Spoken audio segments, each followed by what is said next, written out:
عجوان لامين يامال انصاب. هسه انصاب يا اخوان، 4 شهور بيحكوا اصابته، انصاب بركبته اصابه خطيره يا اخوان. لا لا لامين يامال. والله بمزح برشلوني، كذبة ابريل، والله كذبة ابريل.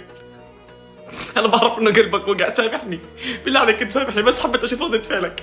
انا متاكد يا برشلوني انها زبطت وقلبك وقع وبطلت تتجمع. لامين يامال مش مصاب ولا ماله شيء، بس حبيت اشوف ردة فعلكم. كذبة ابريل يا اخوان، ما مالوش شيء.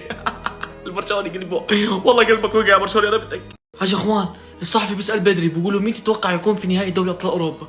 بقول له برشلونه وسيتي، ولكن برشلونه وريال مدريد في نهائي دوري ابطال اوروبا ايضا لن تكون سيئه. لا يا شيخ، لا يا حبيبي، شو هاي الثقه اللي عندك يا قلبي يا بدري؟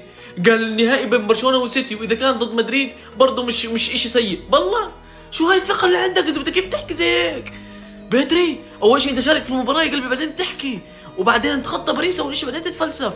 قال السيتي او مدريد ما راح تكون سيئه يا حبيبي. هذا كيف بصرح زي هيك بدري؟ شو هاي الثقه اللي عنده؟ شو هذا؟